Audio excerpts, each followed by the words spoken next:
This is the Canadian Taxpayers podcast. We're dedicated to lower taxes, less waste, and more accountable government. I'm Todd McKay. I'm here with our federal director, Franco Terrazzano.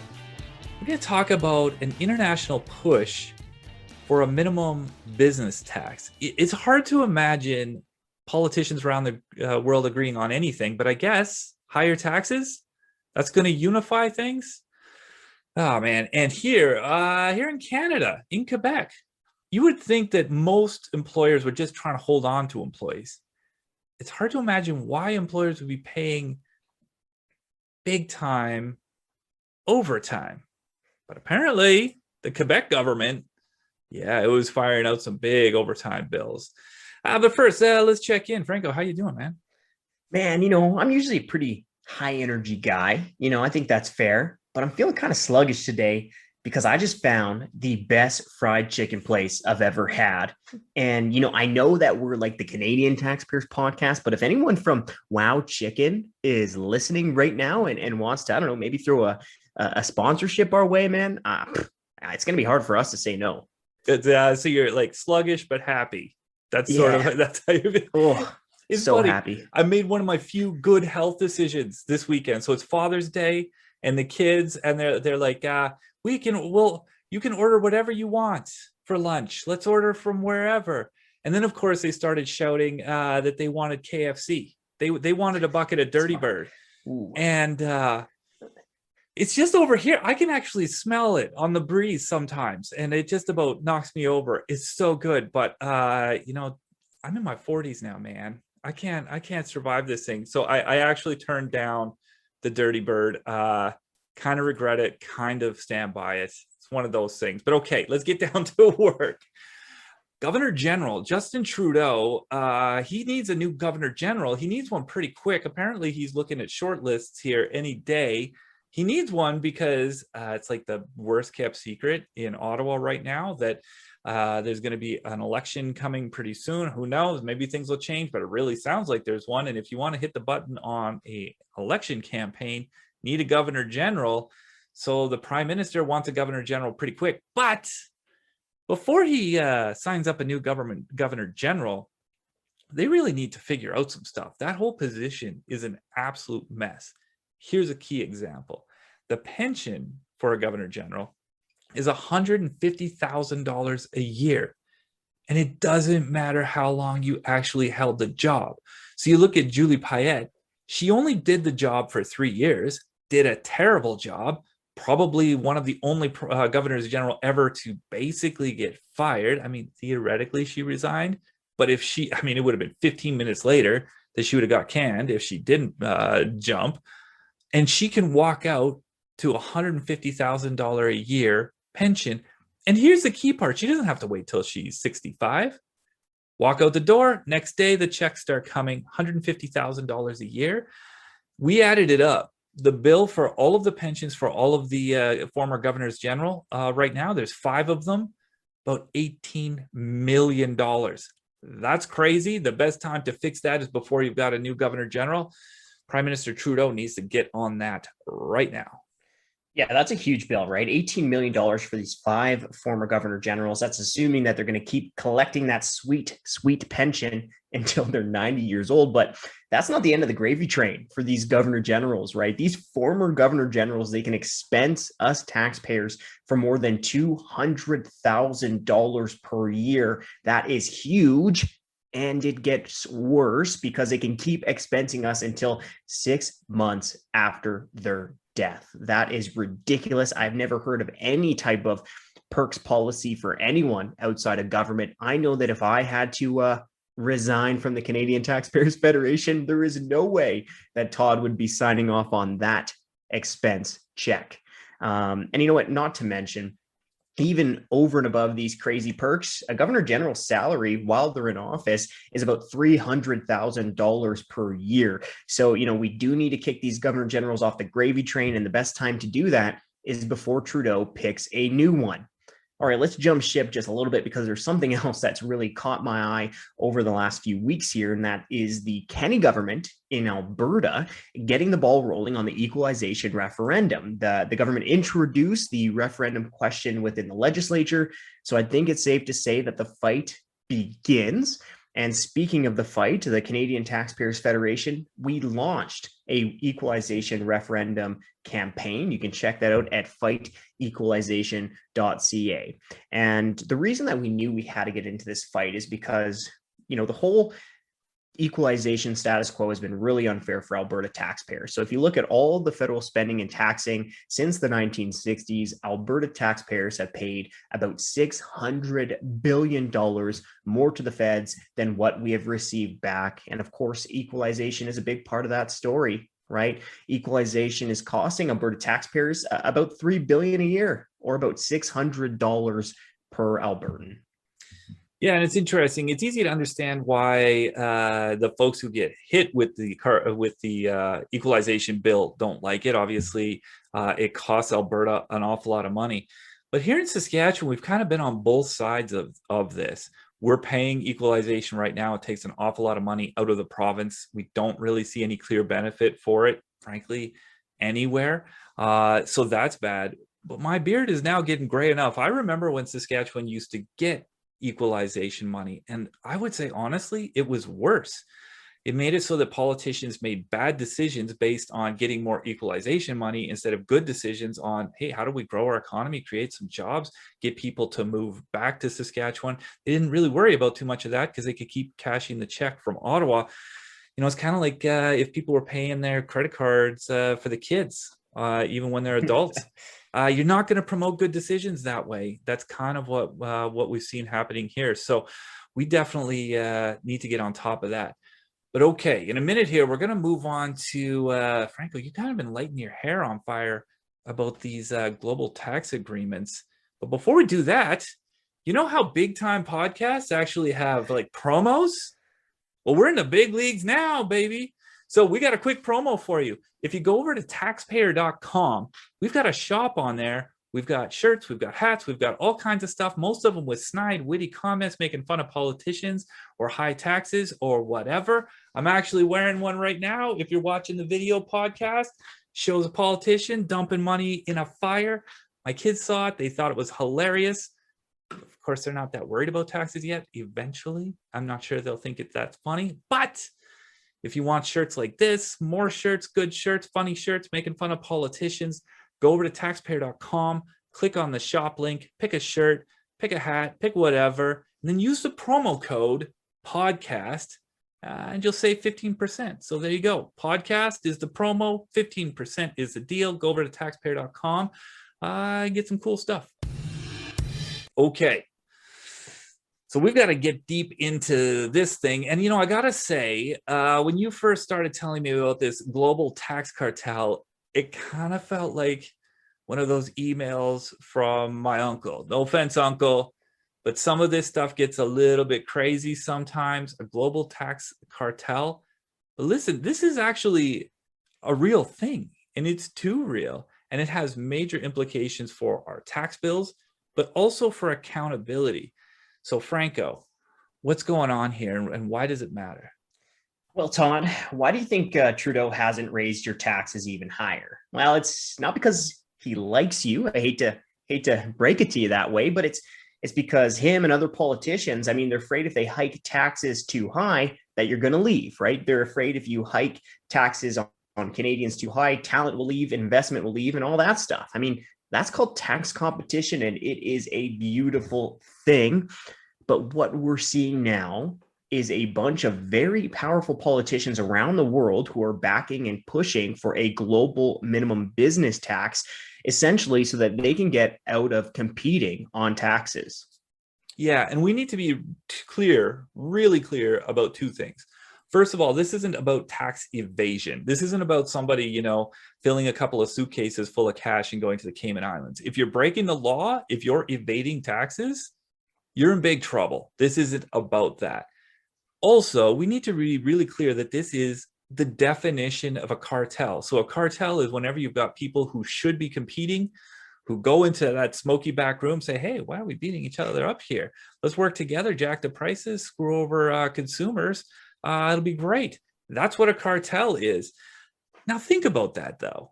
If you had a bunch of grocery stores getting together and say, I don't know, raising the price of bread, How long do you think, in minutes, it would take for the media and politicians to absolutely lose their minds?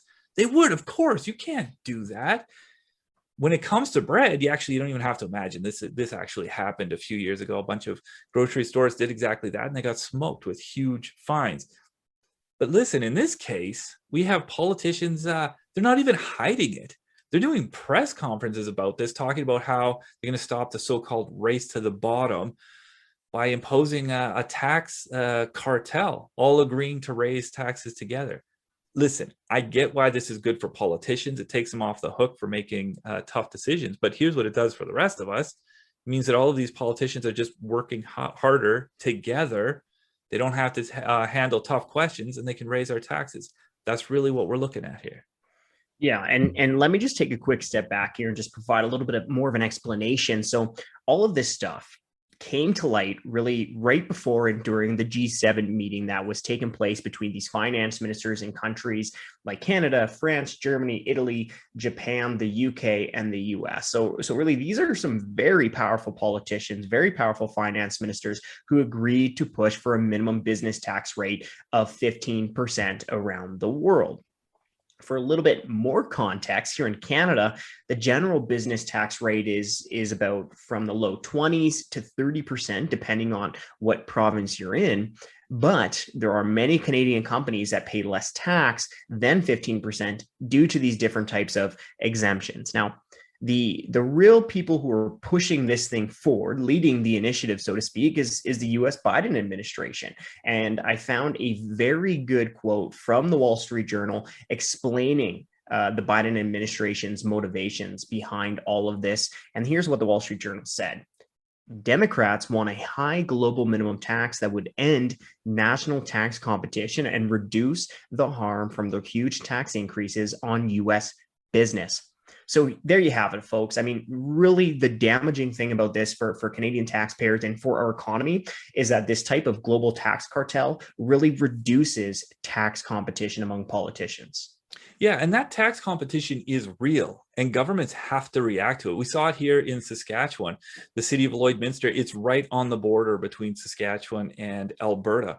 And for years, Saskatchewan's taxes were just so high that almost every business went to the Alberta side, to the point where the Chamber of Commerce just put it in black and white.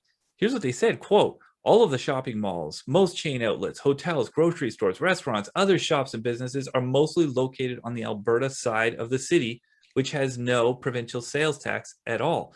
The situation in Lloydminster perfectly represents the drawbacks of the uncompetitive nature of Saskatchewan policies for the business sector. That's what they said at the time in Lloydminster. And how did the Saskatchewan government reacted? Well, it provided a sales tax exemption for the Saskatchewan side of Lloydminster, because otherwise nobody would set up business there. That tax competition saved people money, created opportunity right there in Lloydminster. Yeah, and the rest of Canadians should also be thankful for tax competition, because the pressure from politicians in other countries also pushed Ottawa to create some better policies and to lower taxes. Let's go back in time a few decades to when the former finance minister Paul Martin was introducing business tax cuts in his budget speech in 2000. He said, quote, we need a corporate tax system that is internationally competitive. These tax rates must be brought down to allow our companies to compete vigorously. So there you have it. You have a movement of good policy, right? Lowering business taxes. And why did it come about? Well, because there was pressure from politicians in other countries who are also lowering their taxes. And this led to good outcomes for Canadians, right? Those business tax cuts, they helped stimulate investment. There's also some very good research done from the Montreal Economic Institute that showed that during the time of these business tax cuts, well, you had Canadian wages grow faster than they had in the previous decade, and also faster than growth that was happening in other industrialized countries. Yeah, and then you look at the downside of it. So that's what we've gotten out of tax competition. You get some upside when governments find better ways to do things more efficiently. But let's look at the downside of it. This is a pretty slippery slope. So this is a global minimum business tax rate of 15%. But if politicians can all hold hands and do this together, how long do you think it's going to take till they figure out how to raise that tax, or start bringing other taxes like income taxes into the cartel as well. This is just a first step. Yep, that's correct. Unfortunately, and you have politicians and bureaucrats already musing about it, right? Here's what France's finance minister said: "Quote: This is a starting point. In the coming months, we will fight to ensure that this minimum corporate tax rate is as high as possible." End quote. So there you have it, right there from the horse's mouth. And here's the even scarier part. So you have another international organization, the International Monetary Fund.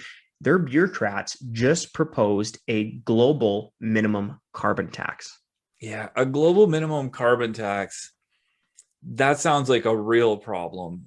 I think a lot of people around the world have a little bit of trouble understanding how big Canada is and how cold it is. You know, if you live in New York or Tokyo, it's hard to imagine how things work here. I'm not sure we want folks in those other countries deciding what our carbon tax should look like. But listen, Freeland is saying that a tax cartel would stop big businesses from shopping around.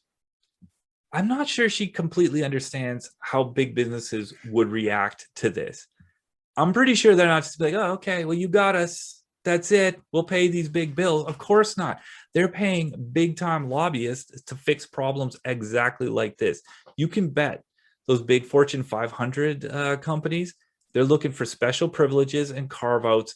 They're happy to let the little guy pay these minimum taxes, but they're going to cut a special deal for themselves. Yeah, well, that's exactly it, unfortunately, right? So instead of a situation that we want where it's businesses are competing for lower taxes, which really benefit all Canadians, you're going to have a situation where politicians are going to start to look to woo these investors with more subsidies and special privileges.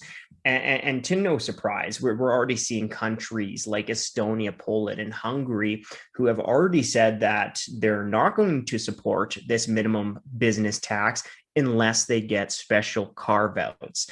And, rumor has it that China is also looking for some special tax carve outs there as well. And I have to talk about one other international organization, the OECD. They're really pushing this ahead as well. But even the OECD, even they made a case. They said that a case could be made for excluding international shipping companies, investment funds, pension funds, and sovereign wealth funds from this global minimum business tax. So I guess we're going to hear politicians in the coming days, weeks, and months talk about how this is going to be seamless. That is not the case. And we already see these countries and sectors that are pushing for special privileges and special tax carve outs. Yeah, and you know what really strikes me as odd from the Canadian perspective? We can compete and we need to compete. The economy hopefully is going to be firing up here again as hopefully we've got to the end of COVID-19.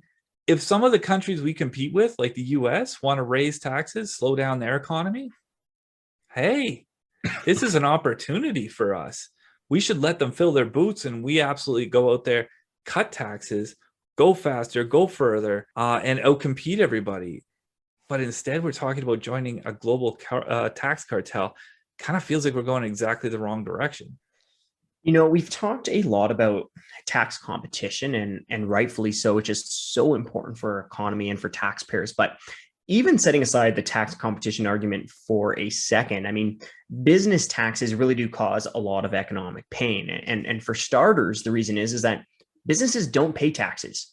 People pay taxes, right? So if we do see a push for higher taxes, well, guess who's going to be paying that? Well, a lot of consumers and customers are going to eventually be paying a higher bill, but higher business taxes also hurt workers because it means less money that businesses have to hire more workers, to reinvest in their operations, to increase wages, and to attract productivity enhancing investments, which is really the driver for higher wages.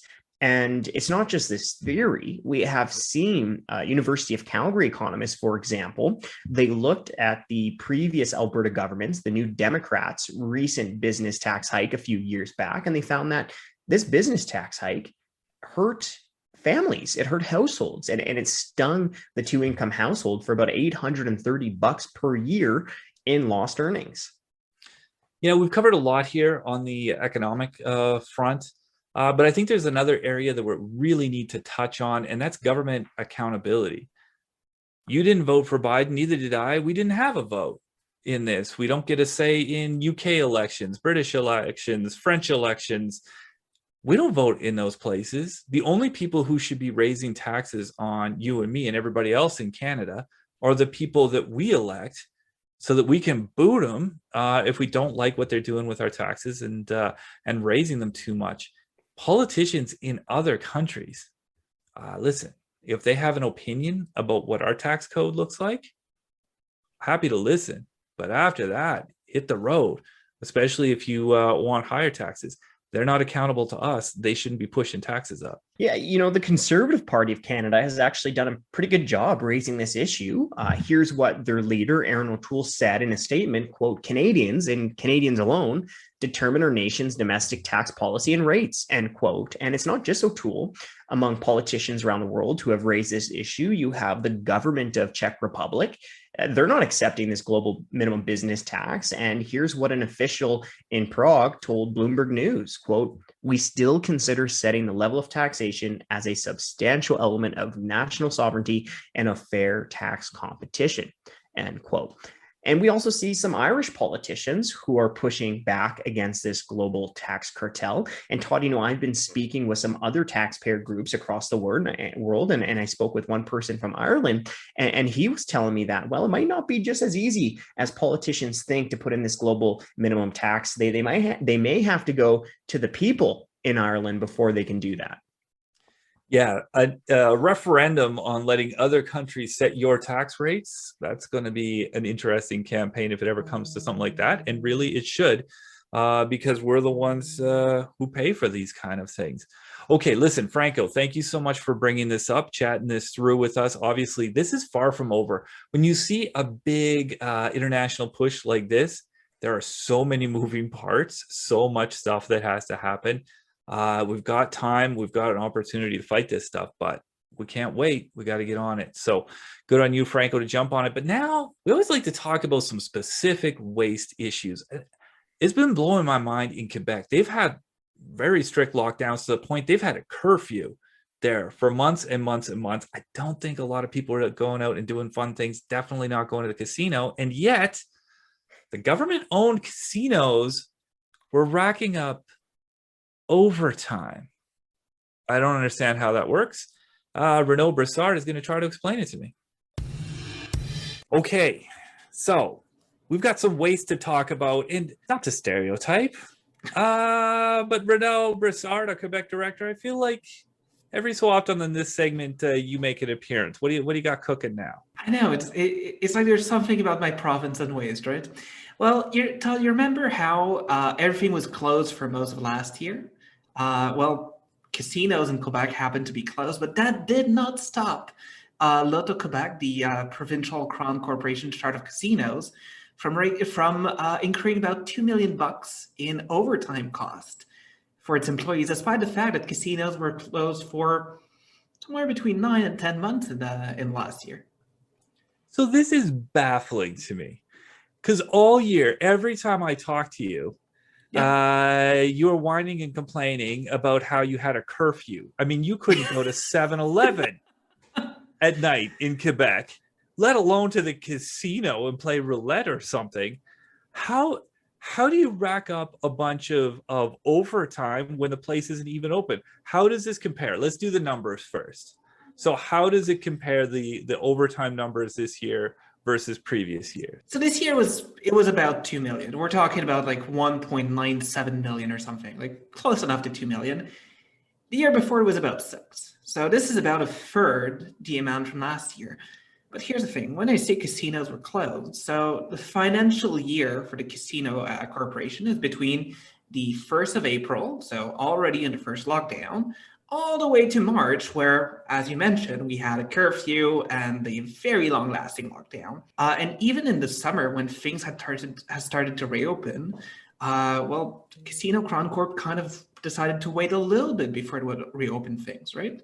So take the Montreal Casino, which is about half of its revenue, only reopened in like mid-August nearly, before closing back down in October. So it wasn't open for all that long. And yet they still managed to have the equivalent of what they would have had in like 4 months, usually in overtime costs. Yeah, so this doesn't make any sense though. So if casinos were closed, listen, it was a bad thing that we had to close everything. You know, there's going to be fallout from that for a long time. But the one good thing is, presumably, you could save a little bit of money on expenses, particularly stuff like overtime. Nobody's, you know, late for supper because there's extra work to do. Surely to goodness they could have saved some of the staffing costs. You'd think that, right? And really, they didn't do much about it, because for the first wave, they decided to keep all of their staff employed at full pay. They get 4,200 staff that usually works in casinos on the floor. And I don't know about you, but I don't think that a roulette dealer can really work from home, right? So it's not like you can have like a Zoom meeting for roulette. But these guys still kept getting their full pay for all that time. So despite the fact that casinos were closed over 80% of the year, well, the staff compensation for people working in the casinos was only down by 40%. And on top of that, a big chunk of that cash was overtime somehow. Oh, yeah. You know, if they were spreading the hours around to help everybody out, make sure that everybody got a little bit, you know what? I mean, that seems like the kind of creativity you expect. But to have some people racking up overtime while there's no work to do makes no sense. But it's also a disrespect for taxpayers. It really is. And look, you're right. It's people hope that they can keep employment, and it's understandable. But at the same time, when you have people working for a government organization that get to just stay home, get full pay while doing nothing, while you've got small business owners that are struggling because they're forced to close, or they're forced to have massively reduced hours, or you have, you know, in early 2020, actually, Quebec lost 826,000 jobs. Those are people who were not lucky enough to get to keep their government job. They were not working for the government. And to think that there's all of this government staff that's keeping full pay as if nothing's happening at taxpayers' expense, it is disrespectful to all of us who pay the bills. Okay, but this isn't just our hurt feelings. Oh, right? no, definitely It's not just not. an issue of disrespect. There's also an issue of like cold, hard cash here. So what kind of money are we talking about? Well, we're talking quite a lot, because profits for that Crown Corp, casinos are a decent share of that profit. Of course, lottery sales were down as well. But year over year, their profits were down by about 70%. So in 2019, the Loto-Quebec made $1.4 billion. This year, it only made $400 million. And if you look just at the casinos and gaming rooms, so because Quebec has a couple of casinos, but kind of junior casinos that they call gaming rooms, well, those lost $17 million last year. And that, to once again put it in perspective, the year before they had made $825 million in profits. So if you go from 825 million profits to a loss of 17 million, that gets quite expensive. And when you have overtime costs and staffing and everything, that has a significant impact. Yeah, and it'd be one thing if they were doing their best. Here's the thing about you, Renaud, though. Whenever you come on, it's not just like, you don't just tell me the story and get my blood pressure all up. Usually you're just starting. Like the gloves are just barely hitting the ice and you're about to start chucking. What's the next step here? What are you seeing down the road? Well, we've already filed some access information requests about this. You're absolutely right. This is definitely not over. What we're asking for now is to get a monthly breakdown for overtime. Because look, casinos had, even when they were open, you could not have as many people on the floor at the same time. So understandably, you'd expect that there's going to be less of a need for that amount of workers. So what we're asking for is to see a breakdown monthly of those overtime fees, and amongst other things, to see if there was any effort to kind of reduce that in the months where casinos were closed. We'll have to wait and see what you get back there. But I'm going to make a bold prediction here. I think you're going to be back here and we're going to be making fun of this again down the road, racking up a huge amount of overtime in casinos that aren't even open while people are in isolation and under curfew. I feel like there's going to be more to rant about here. So Renaud, thanks a lot for coming in. I mean, if I were a betting man, I'd definitely bet on that. Like those are very good odds. See what you did there. Well, it's always a pleasure, sir. That's the end of the show. Before we go, I just want to say a big thank you to Jimbo, James Wood. He's our investigative reporter, digs up all kinds of stuff, but he also edits the podcast. It's embarrassing to say how many times I, get the name of the organization wrong. So he cleans that up. So thanks to Jimbo on that. Also, thanks to you for listening. Please share this podcast. Let a few other people know. And one more thing. Stop by taxpayer.com. Go to the shop, pick a t-shirt, pick a hat, pick a few things, and then drop in the promo code podcast and you're going to get 15% off. Thanks a lot.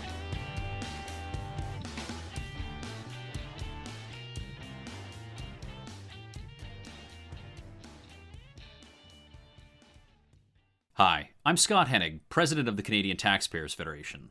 If you've got another minute, I'd like to ask you to think about the one person you know that would really enjoy listening to this podcast. Do us a favor and do them a favor and send them a quick note to let them know about it. At the Canadian Taxpayers Federation, we believe there is power in numbers. That's why we've worked so hard to build an army of taxpayers who are ready to push back. And we did it because people like you shared our work with that one person that they knew would really appreciate taking part. Thanks for listening, and thanks for doing your part to make Canada a better place.